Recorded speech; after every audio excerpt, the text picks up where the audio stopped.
Hey,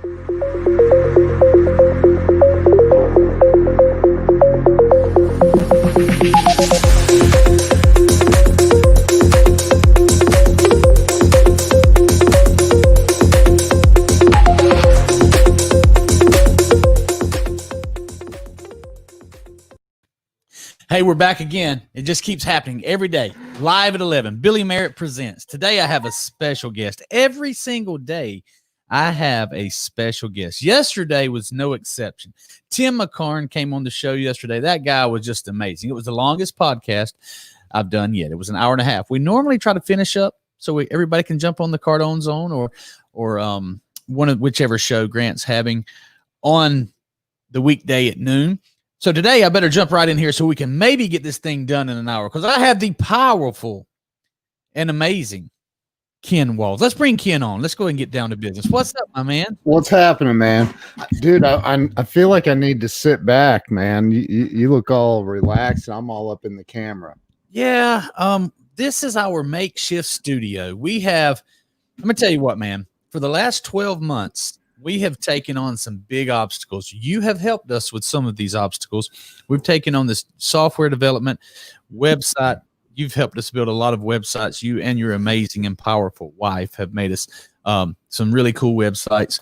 I bought the office that we were renting, and wow. The plan was in 2 weeks, 4 weeks at the max, we were going to have everything remodeled. They built my entire house in 11 months, and we're working on the 3rd month of this office renovation. So this is our makeshift office. We do like it. This office has been really, really good to us, but I can't wait to get in that new state-of-the-art office. So it looks nice. I've seen your videos, man. It looks like it's going to be a nice place. It's going to be super nice. So everyone should know who you are, but for those who don't, tell us who Ken Walls is. Where do you call home? Where do you hang your, what am I trying to say, Smith? From where do you hail, Ken Walls? Yes, see, that's why I keep smart people around me.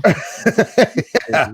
I'm in Ohio, the great state of Ohio. Go Bucks. Go Bucks, the Buckeyes. Yeah. Hey, you got a really good quarterback on that college team up there. Yeah, they're always doing pretty well. I see Sarah Stalker in the comments. I love that woman. She's amazing. Did you happen to see, I know you're a busy guy and you have a show every day at 11 as well. Yeah. Did you see Sarah on the show? Did you happen to see that? No, I didn't know she was on. Hey, man. Come on. We're building, so speaking of, we're building a website that's going to host all these videos on it, and you can go down and pick the person you want to watch, and you can click on it. So when that's fully developed, I want you to check that out. That was an amazing show. It really was. It's still on Facebook, right? I'll go check it out as soon as we're done. I did not know she was on.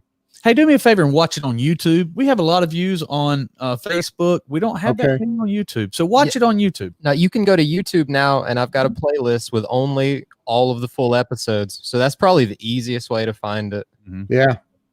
I'll look for it. Good job, Smith.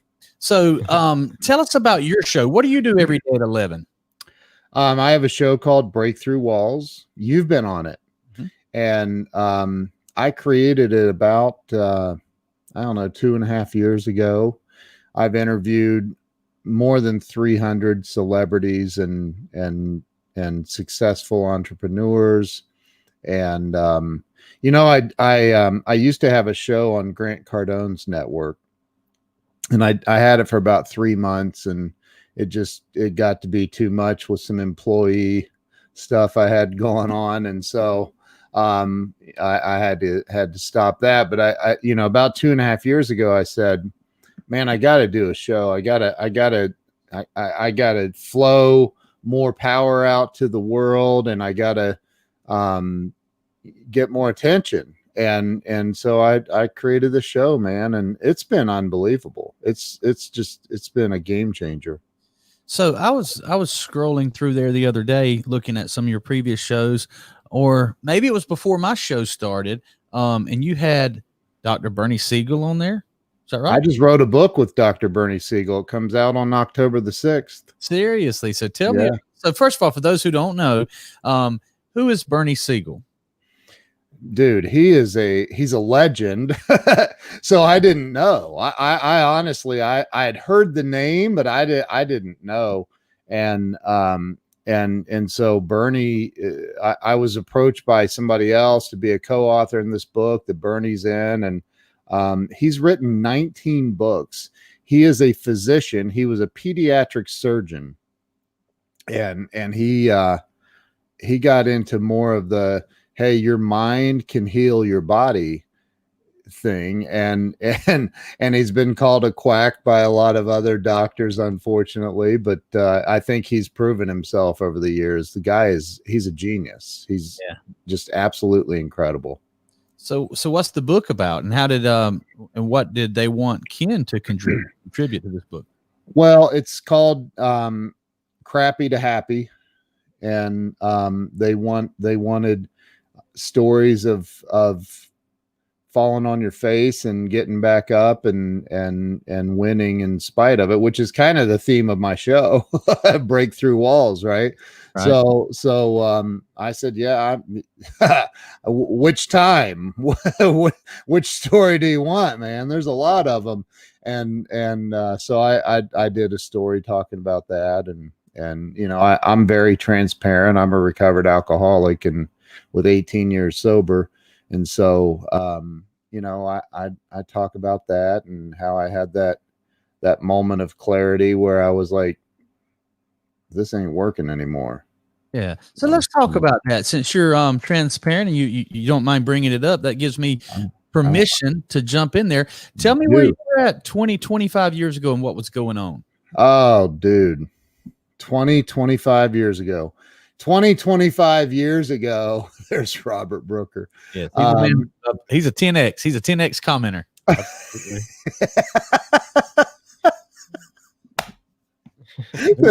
He's bought in. That is funny, man.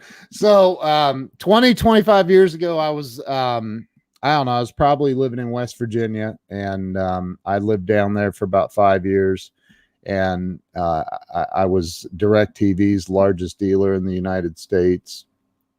I was a hustler, man. I was, you know, my 20s, I recruited a bunch of salespeople, got them all out working straight commission, knocking on doors every single day, selling home security systems and DirecTV. And we killed it, man. I mean, we absolutely were slaying it. And you know, I drank all that away, man. All of it. $8 million a year company. I drank it into the ground. Really? Yeah. So, and ended up taking a job with a company, moving to Seattle, Washington, because I thought, you know, the problem is West Virginia and Ohio. I need to get the heck out of town. Maybe that's the problem. So I go to Seattle, and I found that I followed myself and ended up telling an incredibly wealthy man that I worked for. He questioned me. He was one of the founders of the McDonnell Douglas Corporation. So he's a billionaire. And I told this man, when he said, why do you come in and I was the VP of sales. Why do you come in at 11 o'clock every day and leave at 2 and then don't answer your cell phone?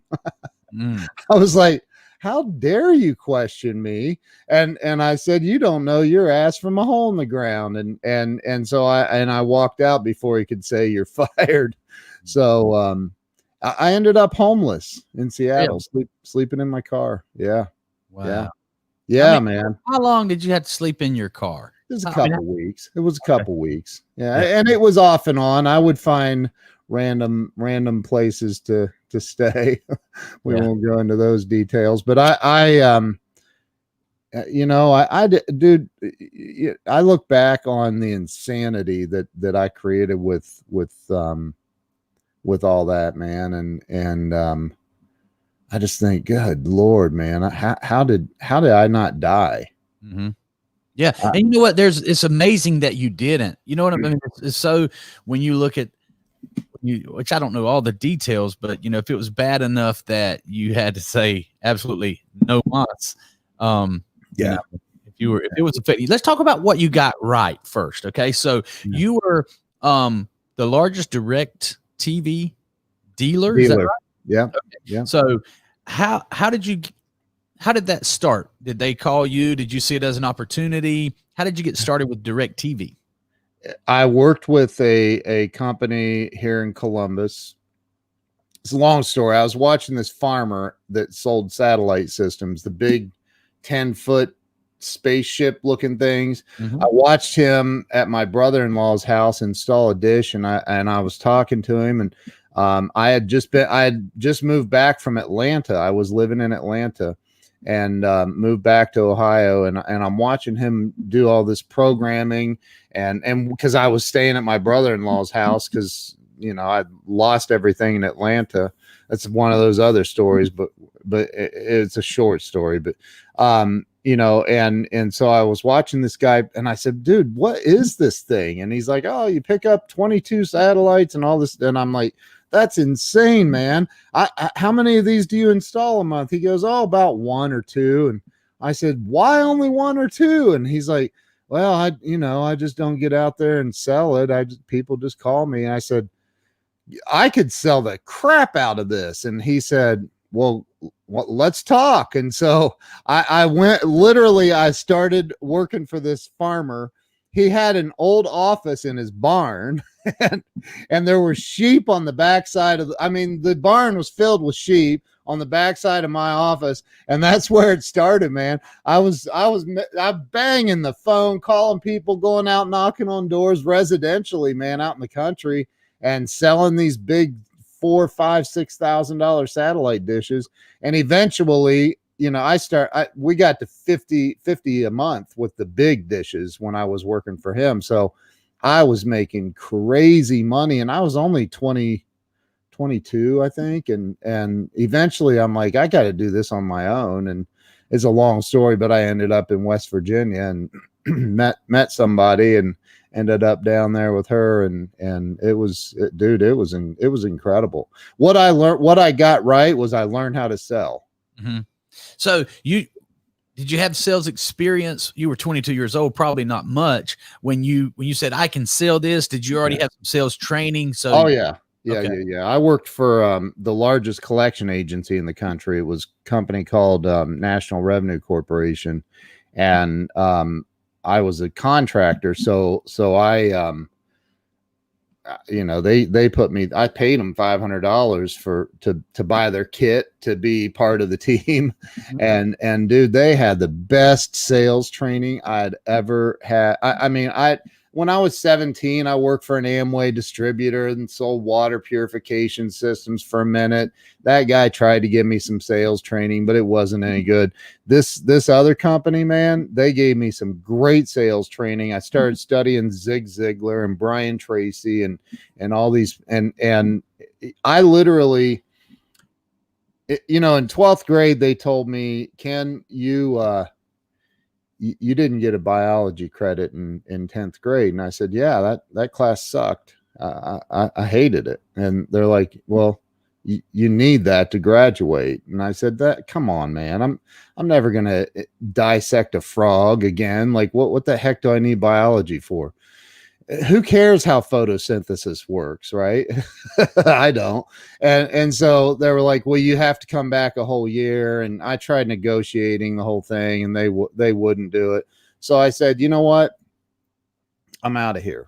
And I walked out, man, and never went back, and never got a GED, never got a high school diploma. I had taken all the college prep classes, like, calculus and trigonometry and analytic geometry, and I'd aced all of that. But man, they were hung up on that biology thing, and I was like, "This is crazy." So but here's the thing, man. I've had a lot of college graduates work for me over the years, and when I was doing that thing with National Revenue and another little stint at another sales job, I was like, I realized how much I didn't know, and I always felt like the underdog. I always felt like, I got to, number one, I got to outlearn, and number two, I got to outwork everybody in my that's a competition to me or whatever, you know. And so dude, my office is a big office, and I have shelves and shelves and shelves of books that I've read. I reference them over and over and over. I decided at 21 years old, man, I'm dumber than hell. I need to start reading a lot. And so that's what I did, man. All right. I'm big on reading, big on learning, big on training. So it sounds like you agree with those principles. Okay, this is a sales show. Our Tuesday mornings, I specifically talk to salespeople. So let's talk about the importance of making that call. And I even mean knocking on the door. Like if you sold door to door, and were successful, you're a damn good salesperson. You know what I'm saying? So give me I don't care, 1, 2, 3 or 1, 2, 3, 4, 5 of, hey, you better do this or you're just absolutely going to fail. You're a blunt guy, and I appreciate that. Right. So tell me what you got to know, what you got to be willing to give me your 1, 2, 3s of sales. Well, if it's door-to-door sales, always look for dogs, carry a pocket full of treats for dogs, and knock on the door and step back, get off of their porch. I always would step back about 10, 15 feet or more and kind of turn my back away from the door. And I always had a clipboard. So I always kind of looked like I was looking around the neighborhood. I looked official. I had a badge. You always want to have a name badge with your picture on it. And, and then I just looked like I was confused and lost looking for help.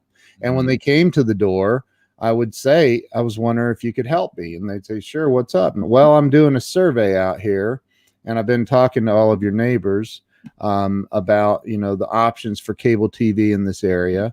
And I know that y'all don't have cable, and just wondering how you get your TV right now. And they would tell me, and I'd say, and then I'd go through the list of questions that we had. Okay, so if we could make something available to you that was less than cable TV, and you actually got more channels, would that be something y'all be open to taking a look at? And yeah, definitely. Is this one of them big satellite dishes? Well, and then another guy I worked for in that industry before I started my own, he renamed the satellite dish a microwave receiving antenna. that just sounded better. I said, well, it's a microwave and receiving antenna, but you're on page 12. I'm on page 1. Let's just make sure this is something that you ought to even be interested in first. And then, I don't even know if our antenna would work out here. So, let's first take a look at everything, because we had a presentation and there were steps, and, and so that's kind of the way that went. So I'm a big fan of the survey. Yeah. As a tool to get a sale. I'm a big fan of doing that I primarily serve car business. So forgive me if I'm kind of like narrow minded. I know you serve several different industries. We'll get into that shortly. But in the car business, the service aisle, that service waiting center, do you have any experience with building surveys or using surveys for car salespeople and using that in the service aisle? I don't. One of my best friends is Frank Crinitti. And Frank is, I've watched him. I spent a whole week with him, at the dealership that he works at. And I've watched him, man. He is a magician.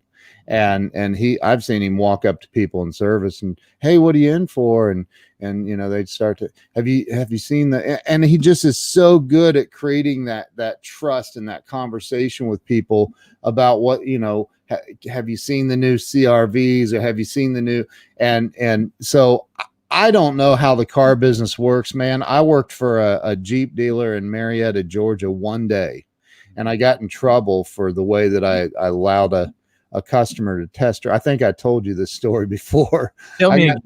I got in trouble. The sales manager or somebody, I forget who it was, somebody said something about it. And I didn't like it. So I quit. I didn't like the way they came at me about, you let that customer, the guy, it was the back in 1989 or 90 or something like that. And there were all these reports that the Jeep Cherokee would flip if it cornered too hard.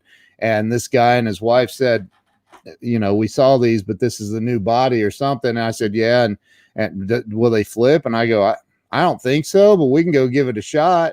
So we go out to a parking lot, and I mean, he was smoking the tires, just doing donuts, man, trying to flip that thing. It wouldn't flip, but I, they got in my crap about it, and I said, this isn't for me, man. I'm out of here. Okay, so I can relate. I know I told my story on your show, but I don't know if I don't know if you know all of it. I'm hearing a lot of similarities. And now we definitely want to help those people who are highly educated and in sales, and that you can make a great career out of sales if you are highly educated and if you are a rule follower, and we want to help you and give you the skills to do that. Yeah. My training works across the art of text message selling works for smart people and people like me and Ken here. I'm glad you laughed at that, because I know you're very educated. I know you're a very smart guy. I know you read a lot of books. But were you, on a scale from 1 to 10, your entire life, how would you rate Ken on being an employee? 0. -5. Okay. I'm a terrible employee. Grant Cardone said something to me once. We were hanging out somewhere, and he goes, "Why aren't you in Miami working for me?" I said, no, dude, you don't want that, man. I said, Grant, I'm a terrible employee, man. I can't do it, man. And I've tried. I'm not, it doesn't work. I was always a very productive salesperson. Yep. A very productive team. I was great at building teams for car dealers. Great general manager. I mean, when I say effective. Yeah. It always ended in a fight between me and the owner. Always. Yep. And I always had to leave. Same. Okay. I mean, dude, I told a billionaire he didn't know his ass from a hole in the ground. So, right. Yeah. Okay, but now let's fast forward. No, let's don't fast forward. I want to make sure Smith, make sure I do not forget to ask. We're going to talk about his business pretty soon. Okay. About about your business and what you're doing now and the phenomenal success that you're having. But let's go back to what you got wrong. I know were you drinking all day, every day, or, I mean, not always. It was a roller coaster, man. There were sometimes, there were times where I every time I drank until I blacked out. Really? And I mean blacked out, where I did not remember what happened the night before. And so it got to a point where I was, drinking within a couple of hours of waking up. I mean, and there were times I'd wake up in the middle of the night and I'd have the shakes really bad, and I'd have to go get my bottle of Sky vodka out of the freezer and take a couple of big chugs just to calm myself down, man. It was bad. I was physically dependent on alcohol. It was bad. Yeah. So, addiction is a weird thing, very weird, obviously very powerful. Physical addiction is wow. I mean, alcohol is coming off of that's one of the, from what I'm terrible worst things you can experience. It was bad. Yeah. It was bad. But I got through it. It's been 18 years now. Now I can be around people. I've been around plenty of people, especially when I lived out in Vegas. I mean, I was around people drinking all the time. It does not bother me. And there's a certain point where people start getting belligerent or whatever. And then I hey, I got to roll. I got to get out of here, but it just doesn't bother me. What was the breaking point? What made Ken say, okay, this is enough, I'm done? I had been in a treatment center in the year of 2000. And I got about 6 months under my belt sober, and started another business within a very, very short period of time. I was doing home security systems and DirecTV, excuse me. And I ended up, I had 2 Mercedes, had the big house, had it all. From the outside, it looked like this dude's got it going on, you know. And I lived in the Muirfield area, which is Dublin, Muirfield, which is where Jack Nicklaus, the golfer, lives, has a house, and his home course is Muirfield Village. And so it's a very uppity area. And I was sitting in this bar, man, and I was, you know, I was on maybe, I think, my 7th beer. I was drinking the big tall draft beers that night, and this dude sits down next to me. He says, "Hey, I can start in 2 weeks." And I'm like, "Start what?" He goes, "I put in my notice, man." I said, "Your notice for what? What are you talking about, dude?" And I knew him. He was a manager at another restaurant bar, and he's like, You said you were going to hire me. I said, "For what?" And he said, "To be your head technician, man." I said, "Dude, I'm not. What are you talking about, bro? I don't. No, man. We're downsizing right now. I ain't hiring." He says, "What are you? You don't remember talking to me?" I said, "No, I don't, dude." And he got mad, man. Yeah. And he said, "You're a." Oh, I won't even go. He goes, "You know what? Everybody around here knows you're nothing but a worthless drunk. Why don't you go get some help?" And he got up and walked out. And dude, I don't know if you ever had a moment like this, but there was that in that moment. And this is a restaurant / bar. It's a high-end place. And I'm sitting there thinking, everybody in this place is looking at me right now. I felt like there was this giant spotlight shining on me, man.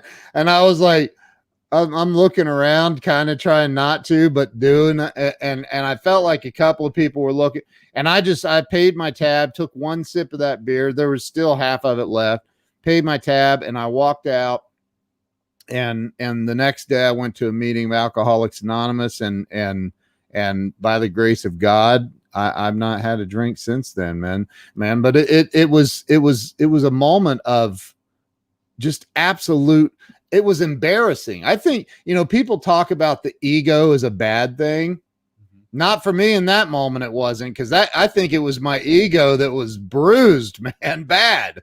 And that's what made me get up and go, okay, let's go get some help. If everybody knows you're a worthless drunk, then you might want to take a look at that, you know? So, yeah.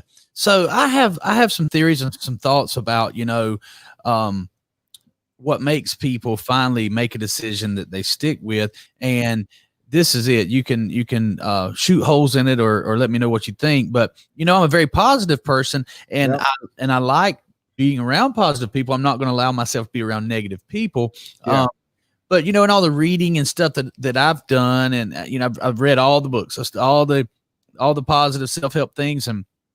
And Smith understands what I'm saying right here when I say, you know, I even got into the woo-woo. And maybe from what you said earlier, Dr. Bernie Siegel, maybe drifts over into what we consider woo-woo. And but what I mean by that, obviously you understand what I'm talking about as well, is things that may not have just tons of literature backing it up, right? All those things, but they're effective. You know, I mean, the things that power of the mind and things like that. So, but some of the woo-woo stuff says, you know, don't focus on the negative all, only focus on the positive, because we get what we put our mind on. But, you know, I have had the experience when I finally hate something so bad, you know, like, and I focus on just how terrible that was and how terrible and horrible it made me feel, that I don't want to experience that again, you know? So I think that it sounds maybe like you were using that negative, horrible, experience where you felt like shit, and you know, it shined the light on the negative, like, no, I don't want any more of that. Yeah, it's true, man. People have asked me, like, what do you think that, I mean, you know, I give credit to my higher power, but I mean, at the end of the day, man, I don't ever want to be back there. I have a 14-year-old daughter and I have a 10-year-old daughter, and Jill and I have been married for 11 years. And, you know, they've never seen me take a drink. They don't know that. that guy. And I'm, you say I don't want to be around negativity either. That's why I've distanced myself from that dude that I used to be, man. I'm not the same guy at all. And I'm grateful for that. But you're right. I can't stand negativity, man. And I think a lot of that has to do with, Grant, everything I've read from Grant and the conversations we've had. And I don't do negativity, man, ever. Yes. So, yesterday, I know you were doing a show, but I had Tim McCarn on yesterday. The guy, it's the first in-depth conversation I had with him. It went an hour and a half. And what I noticed, and we noticed this in all of us who do these shows, if you want to call us influencers, or if you want to call us marketing people or business advisors, whatever. I'm just a guy trying to help people and serving the car business, but I also love getting information from very talented people like you. And yesterday, Tim, what I noticed with him was his language. Certain words kept coming back up, and he has programmed himself with these things. And you talk about Grant, he's my mentor, and that's my sales philosophy. That's the way I go. And the art of text message selling was based upon that. I don't mind standing on the shoulders of giants and benefiting from that. Right. But there's the language is so important, how we talk to ourselves. And so I don't see how far down the woo-woo rabbit hole you'll go. Tell me about self-talk and about programming your mind and getting from it. Dude, first off, I am probably the most woo-woo person you're ever going to have on the show. Really? Okay. Yeah. Oh, yeah. I look, a little over 17 years ago, I was sober about a year, and somebody said to me, you need to start meditating. And I said, that's not in the Bible. It's gonna be good. Stay tuned. Keep 5 stars by this Smith. This is going to be one of those clips that we roll on other media. So let's go. Yeah. So I said, that's not that I like. And yeah, actually it is. It's written in that Jesus meditated for 40 days and 40 nights in the desert. And I said, okay, I'll check this out. And so I have, and I did, I started meditating every single morning, first thing every morning. And I write down my goals, and I don't do it every day. I'm not that disciplined, but I'm pretty dang disciplined. And I write down goals. I write down positive affirmations. I don't know if you know who Damien Boudreau is. Do you know Damien? He's in the car business. No. He grew up with Grant over in Lake Charles. He's a great man, great man, sales trainer. He works with Ali Rita. They do some training stuff together. But anyway, so Damien's huge on. He says, Ken, do you ever write down positive affirmations? And I'm like, yeah, sure, yeah, about 5 times a year probably. He goes, what I want you to do is get a piece of paper out and write down 60 positive affirmations about yourself, and they have to all be pronouns. They can't be, or they have to be adjectives, not adverbs. And I'm like, okay. So anyway, I got to about number 14, and I was like, I'm good, man. What else positive can? So when I write those things down and then I meditate on them, and I'm literally remapping my brain. I'm remapping my. Look, I grew up in a violent household with a lot of alcohol and drugs when I was a kid, and it was violent. And so you don't come out of that. And I mean, normally you end up in prison or dead. And for me, I was like, I don't want to die and I don't want to go to prison. So what can I do? I had to learn how to remap my mind, man, and reframe all that stuff. So I'm huge on meditation. In fact, I've meditated every single morning of my life, every single morning for the last 17 years, and I will be late for a meeting before I skip meditation. And man, I totally, you say you're not disciplined, but then you say that, so that's if you're meditating and you're remapping your brain, you're reprogramming yourself from the terrible information, because we have good information and we have bad information. That's right. Yep. And if you were in a violent alcoholic family, then you were getting tons of bad information. Yeah. There's so many similarities to your story and mine. I saw so much terrible stuff. I got some terrible information early in my life, and and it stuck with me for a long time. When I started my quest of reading, I read Bob Proctor. Are you familiar with Bob? Okay. So let me tell you how this old man changed my life. And I think I'm gonna get woo-woo in that. I love it.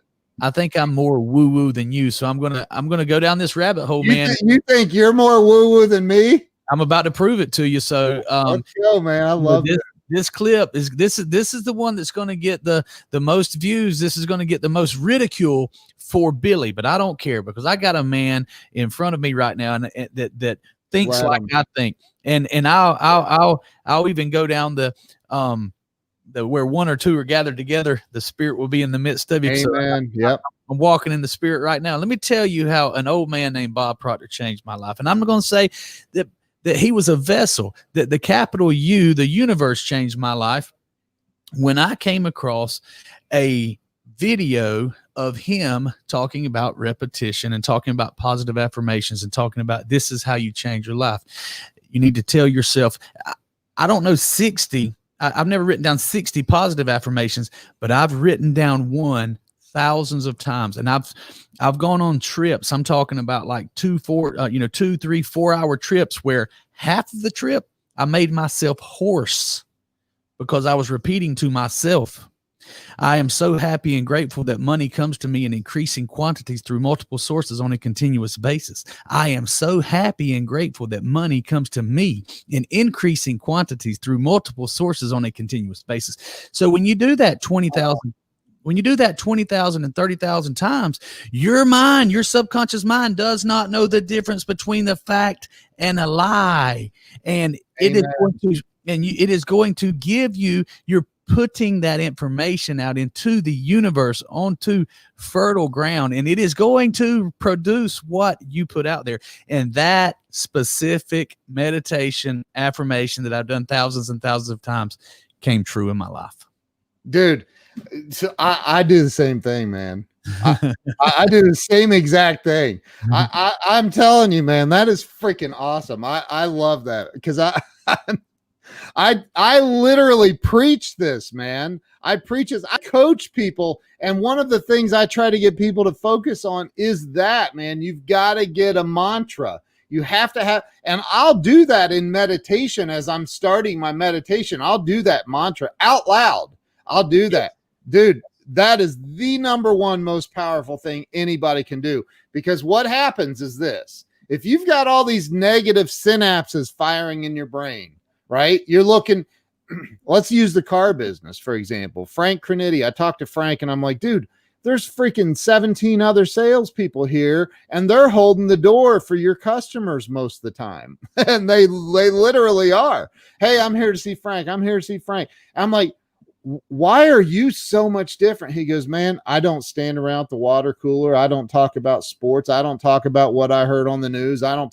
I come in and I focus on what can I do to help my customers. And he has this thing constantly playing in his head. And it's exactly what you just said, man. It's exactly and there's not many car salesmen making $1 million a year. Right. Yeah, absolutely. It's the difference, man. It's the difference maker. You have to get your mind back, in the positive, and you're going to get it back. The whole reaping and sowing. Tim McCarn talked about that yesterday. So if you're watching this show and you have some positive affirmations, we want to hear them. So if you will, put your positive affirmation in the comments right here. And I'm so amazed that I have my friend Ken, that we have so many similarities and we share these common beliefs. I think that the universe has a way of putting us together. So I'm going to tell you one more positive affirmation that is a self-fulfilling prophecy. Tim told us yesterday that life and death are in the power of the tongue, right? So I'm going to give you another. This is for people who may be, now I'm not a doctor. This is not a treatment. This is just something that I do. I'll say it like this because I don't want to cross into the medical thing. If you're feeling down, here is a affirmation that will absolutely change your life. That's a more powerful statement than anything medical anyway. I am so happy and grateful that I am happy and grateful. I'm so happy and grateful that I am happy and grateful. What could be better than that? That's true, man. I You know? love that, dude.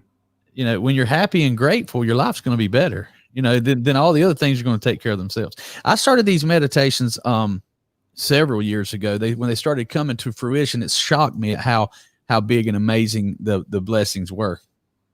I see Brady Roberts made a comment there, and I mean I know a lot of salespeople that are making great money in the car business. By the way, not just Frank and Ali, but they are. I know both of them. They're both friends of mine. I've been to Detroit and you know, met Ali, but the, you know. And I know all these people in the car business, and I don't do anything in the car business except for work on your website, man. You're the only car business guy. Well, I've helped Frank out with a bunch of marketing stuff too, but you know, I think that it's the affirmations, and people, if people could get this part of it, what you just talked about, like, it's life changing, and people don't get it. If like. And here's the reason I think that people don't do it. If I said, all right, look, dude, here's the thing. I have this nail and I have this hammer. Watch, I'm going to show you how to drive this nail through a board. And that's what I want. I want you to just do this. Just drive this nail through this board. And that's your job. That's what you got to do. Okay. You're going to go, oh, that's simple. You just saw it. It's a physical manifestation. You saw it. You're going to go, all right, that's how he did it right there. That's how it's done. If I say to you, hey, I want you to sit in silence and I want you to repeat these affirmations to yourself internally and then say them out loud, and people don't do it because there's no physical evidence that it's going to work for them. Mm-hmm. If I'm hammering a nail, look, I got physical evidence. Wow, I swung that hammer, the nail went in the board, and I'm good. But if I'm telling you just sit around and have these positive conversations and affirmations with yourself, you don't see it immediately because there's a gestation period. It doesn't happen like that. It just does. You're not going to go from broke to multimillionaire in one day. It doesn't happen. There's a gestation period. Mm-hmm. Absolutely. And you know, there may not be proof, but what I'm about to share with you, I've never done this with anybody except my close friends. Okay. But what I'm about to, and you are my close friends, but we're going to have a lot of people watching that aren't my close friends. This thing is old and tattered and stained up. Yeah. And it has some affirmations on here from years ago, like 5 or 6 years ago. Okay. And this is either proof that this works, or Billy's just the most random, luckiest guy in the world. Okay. So, you know, so you have to judge me. You have to judge me as one of two things right here, Ken. So I want you, I'm serious. I'm talking directly to you. Yeah. We're going to let you be the thousands of people who are watching this, and you can fill in for thousands of people. And I want you to judge me. Okay. Am I giving you evidence of something that works, or am I just the luckiest guy in the world? Because 5 years ago, by the way, 10 years ago, had it not been for my cousin allowing me to sleep on his couch, I would have been homeless as well. So I didn't have my own home. You know, I had to live with my grandmother. My grandmother had to loan me $20 to get gas to go to work. Yeah. Okay. Wow. Shortly after that, I wrote down my goals. Okay. Yep. Residual income of $84,000 a month. $1 million a year. Basically, that's the same thing. Yeah. $5 million home, 5,000 acres of farmland and timber, ocean boats, plural. And it goes on and on. Okay. Yeah. Now, if you'll notice at the top, there's some check marks right there. Yeah. So Brady, I'm a car salesman too. So you take that list from 2 to 3 at least, and that we'll probably find some more. Okay. Residual income of $84,000 a month. Check. $1 million a year. Check. $5 million home. I don't have that yet, But my point is, these things are happening. Dude, you got a nice house. Come on. Yeah. Well, it's super nice. I mean, $5 million. That's I probably don't even want a $5 million house. So, but Yeah. A $1 million house ain't bad, right? But the ocean boats, I don't have a plural. I got one, right? But my point is writing this down. It wouldn't have happened had I not written it down. It wouldn't have happened if I hadn't started doing that. Yep. Either what I'm telling you is true, or I'm just lucky. What do you think it is, Ken? Well, my judgment is this. My judgment is you mapped out your success by writing it down, and you're getting it. And not only did you map it out, you did it repetitively with that affirmation. And people don't understand. I see that I don't know how you say her name, Yanami Rodriguez, Yanami. I believe You know me. See, I screwed it up. Affirmations are so powerful, 100% life-changing. You writing that down. What did Zig Ziglar say about that? He said, if you're thinking about it, it's just wishful thinking. Right. Okay. It's just wishful thinking. Yeah. It's not a goal until it's written down. Very, very true. Very true. And I'm just going to go on. I'm going to read one more line, then I want Smith to read us some of the comments. Definiteness. Say it for me, Smith. Definiteness of purpose. Okay. So you got to be definite in your purpose, right? So that's the difference. Is everybody hears these things. I'm crazy enough to believe them and do them. Yeah. So I think being crazy is very important. Being just crazy enough to do this. Smith is eager to say something. He's chomping at. What is it, Smith? I just wanted to ask, but before we move on to comments or CSI, do you guys ever do something closer to, Eastern meditation, mindfulness, just watching where the mind goes? I think that's what he does every morning. Isn't that right, Ken? Absolutely, it is. I've studied. There's this will get a few people riled up, but I've heard this this woman named Pema Chodron, Chodron. She's a Buddhist monk. She's hilarious. And she does some YouTube videos I happened across years ago. And she's like, look, when you meditate in your mind, and she literally says these words exactly like this, shit is going to hit the fan. And she said, and you're going to watch the tiger start running.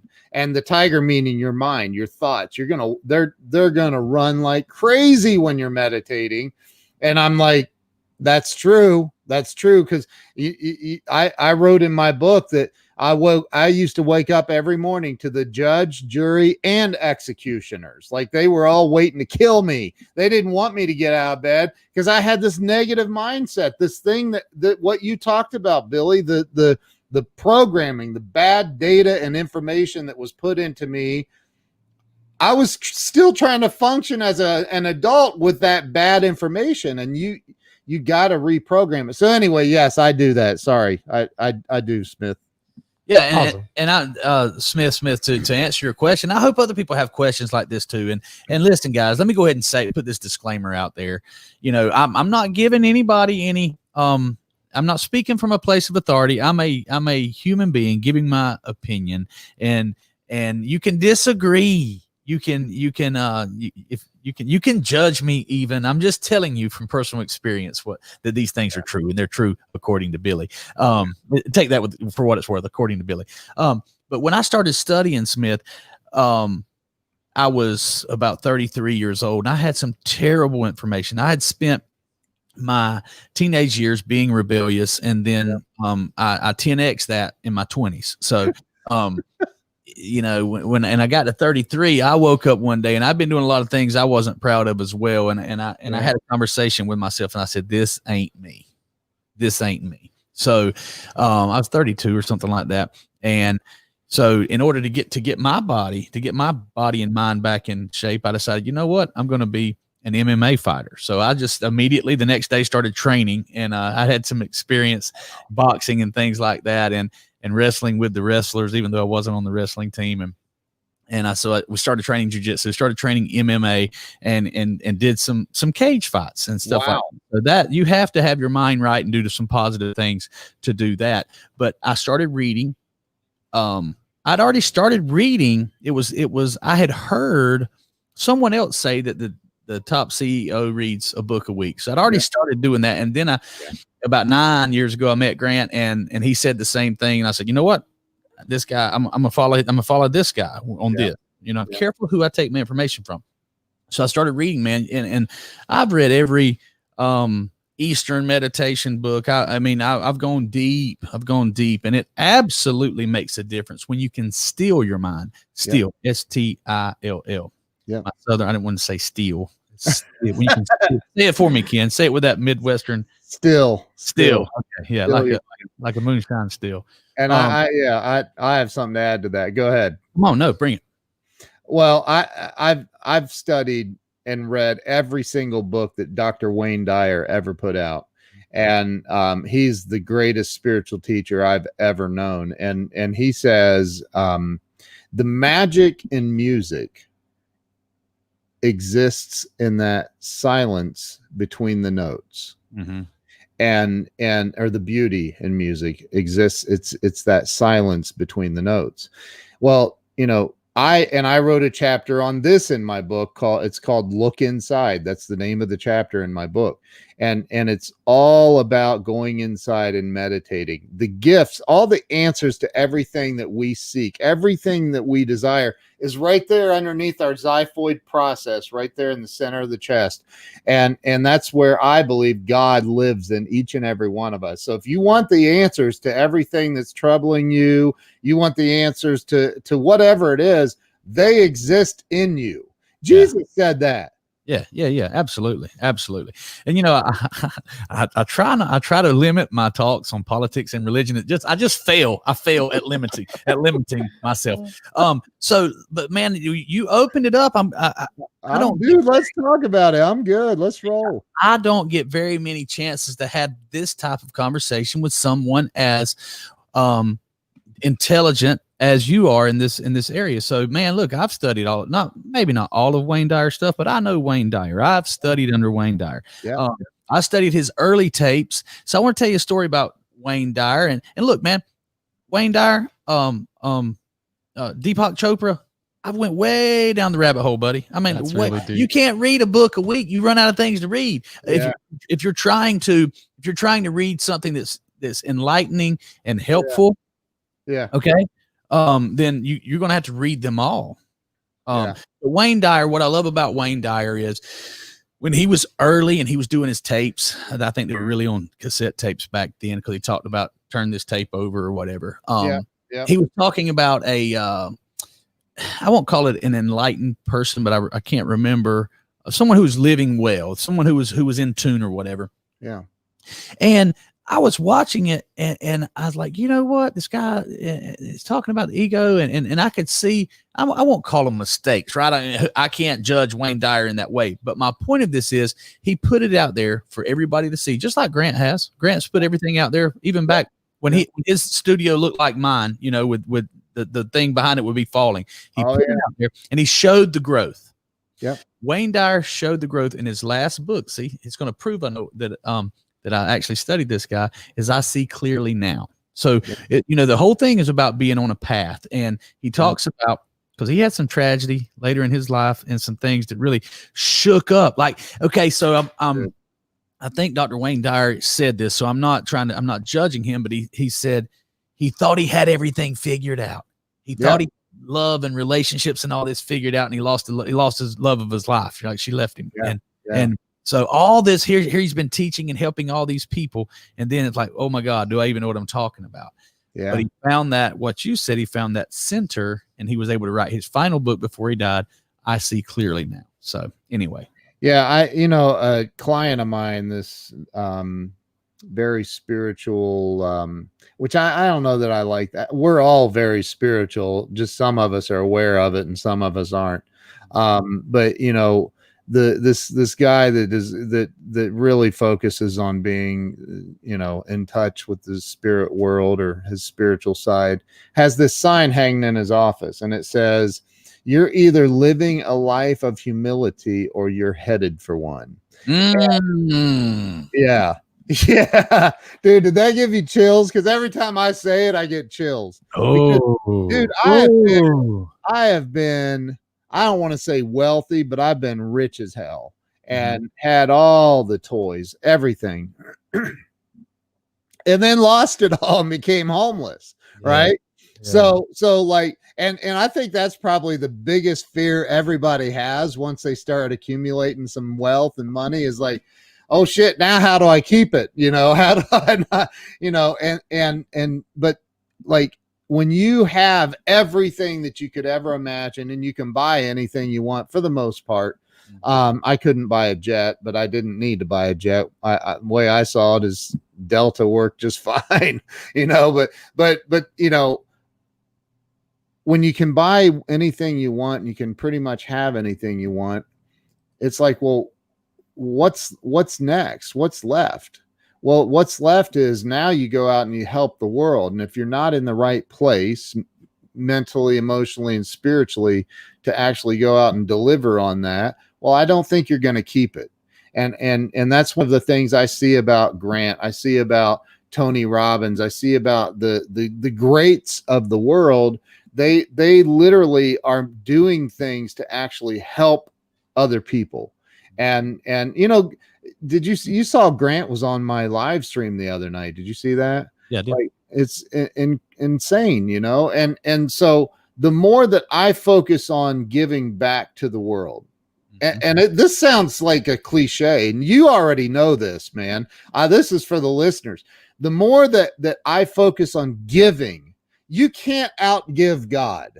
Let me just say that, right? And or whatever you call your higher power, the more that you do to give to other people, it comes back tenfold, man. It's not a joke. It's not a lie. It's the truth. Yeah. That's the whole theory of the whole principle of give, you know, that Grant teaches us in sales, and it works. You know, I had a sales team of 6 people one time, and he did a virtual sales meeting at 8:00 in the morning, prime time. You know, I mean, Grant could say, "Hey, Jared, get me a, you know, Rick Hendrick store on the line that has 100 salespeople. Get me a you know, one of the a Lithia store. Get the Lithia manager. He could have 100 people, probably 500 any morning. 6 people and a couple managers. Yeah, gave me 45 minutes one day. You know what I'm saying? I mean, I get it. It's crazy. He could have gotten on anybody else's live stream, but he got on mine, and I was like, "Damn, wow, yeah, the dude is he's legit, man." Yeah, he is a giver. So you know, we could dive on down the hole of Eckhart Tolle and some more people with stuff. Yeah, I love Eckhart Tolle, man. The power of now. Yes, absolutely. It's a real thing. Everything happens now. Right now. Now is all we have. But looking back over time, I want to say this, since Smith asked a very intelligent question about mindfulness. Tolle teaches that's the wrong term, mindfulness, because you want to get out of your mind. You want to be aware of your mind, but you don't want to be mindful. You want to be out of your mind. Well, I'm already out of my mind. But let's fast forward. Let's get to the now. We've had an awesome conversation about the past and some tools. There's some tools to help you in this video we've done. Tell us about your business, Ken. What do you do? What do you do for money? Money's kind of important.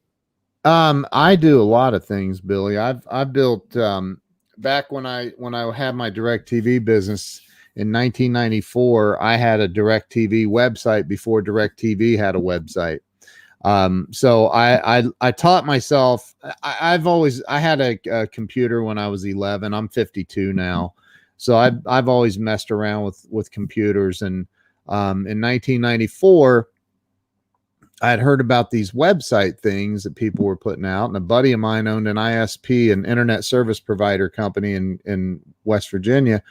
And he's like, dude, look at this. You can build websites. And I'm like, wow. And so I taught myself how to build websites, writing HTML code, which was a long time ago. And so that's 26 years ago, I think. And I built my first website then, and for my own business. And then I did I did all that for years. And back when I got sober in 2002, ironically, Billy, the very first professional website I built that wasn't for me was for a Mercedes-Benz dealership in Columbus. And yeah, it was crazy. And then that just this started snowballing. And I remember building that Mercedes dealership, and I looked at the president, who was an ancient guy, nice guy, but old, really old. Like, I'm talking old, like 80 something. Like, he was an old dude. And I said, you're not even on the on Google. Like, I can't even find you on Google. And he goes, what's Google? I said, this is in 2002. I said, oh, Houston, we have a problem. So anyway, I've done it for a long time, and then it's just kind of evolved, man. Like, social media came out. I started really hammering that. I've done 2,500-ish live streams. I'm known as the live streaming king. I've done so many live streams, and so it's kind of all morphed into, now I'm helping people with coaching and teaching them live streaming, teaching social media and all these things. And along the way, I get to work in some mindset stuff, because you know how important that is. And then, and we do websites, and I mean, a bunch of them. So yeah. Did I answer your question? Yeah, I think so. I need to work on my elevator pitch, don't I? No, that's okay. You don't have to work on your elevator pitch when you have the platform here. So what we're going to do for you, what Smith's going to do for you, he's going to chop that thing up, and it's going to be the most eloquent elevator pitch you've ever heard. And I'll send it. I'll tag you in it so you can share it and give people your elevator pitch. Man, so we're through an hour, aren't we? I think Grant's show's already started, so we could wrap this thing up. I just want to say this, you didn't have to take time to get on here today. I usually talk about words like sacrifice and thank you for sacrificing your time. Before we get off of here, well, while Ken's still on here with us, let's look at some of those comments. I got a feeling we're going to have a little criticism in there too, but I'm ready to I want Ken on here with me when we're defending ourselves. So I know I've seen a lot of mingling. So. A lot of mingling. So let's just pick one out that you think this. Yes, sir. Okay. Come on, Smith. Better start somewhere. Obviously, Robert Brooker said I can dig that. He's definitely commenter. A 10X commenter. He said he shirt with it on it. That's funny. Up on Ray Mucci. That's the long. No, I'm sorry. Maddox, the long one there. Let's see what he's got there. I bought a 304 V6 6-speed 2010 Camaro in 2009. A year later, a friend of mine wanted to do a test drive. She and I went, and the sales kid had no answers for her questions. I answered her questions. Okay. So, we can definitely, he's obviously, I guess he's just here for the coaching, for the sales coaching, I guess. So I'm sorry, I could have done a better job on getting maybe more detailed answers out there. But hey, thanks, Roxy. Thank you for watching. Do you know Roxy? I know Roxy. I love Roxy. She's amazing. Okay. Makes sense then. Gotcha. Yeah. I shared this out, by the way. I'm trying to share it to my other page. What is it? Give us someone new. What's jump on Ray Mucci. What's Ray Mucci got to say? With his hashtags. He said hashtag mystical Billy, hashtag Johari window, hashtag meditation. So did they teach you about the Johari window in your in the AA and things like that, Ken? Johari window. I'll tell you how I know all these things one day. Johari window there's 4 panes in a window. Yeah. There's things that you know about you that everyone else knows. There's things that you know about yourself that no one else knows. Yeah. There's things that other people know about you that you don't know about yourself. Yeah. And see, that's what I like to discover on here a lot of times, is things that maybe I didn't know about myself that other people do. And I like to enlighten other people about maybe things that they don't know about themselves. And then the final box, which is the mystery box, is things that you don't know about yourself and nobody else does either. See what Tim McCarn, I want to see Tim McCarn and Russ Story, and we'll wrap this thing up. I know Tim McCarn was responding when they were talking about meditation in the Bible. He said it's in there. Okay, yeah. Let's see. Got a lot of Russ story. Find Russ story. my Russ story. Yeah, run them down. He's got a bunch of them. Oh, when you write it down. When you write it down. Can't remember exactly. I'm sure guessing. it's about goals, writing goals down. I'm sure we're just rambling now. So here's what I'm going to do. I'm going to say again, from the bottom of my heart, thank you for taking your time and getting on here with me. Thank you guys for watching. Anybody who's liked it, commented, anybody who shared it, it means a lot to me. It makes a difference. You can help me by liking my stuff. How important is it to like people's stuff and support them, Ken? It's the most important thing, man. And if you guys haven't shared this out, take it from me. You need to share it out. Share it out. Appreciate y'all. Hey, and Billy, again, thank you, man. Thank you so much. I'll talk to you soon. Thank you for the time, my friend. Appreciate you, brother. Yes, sir.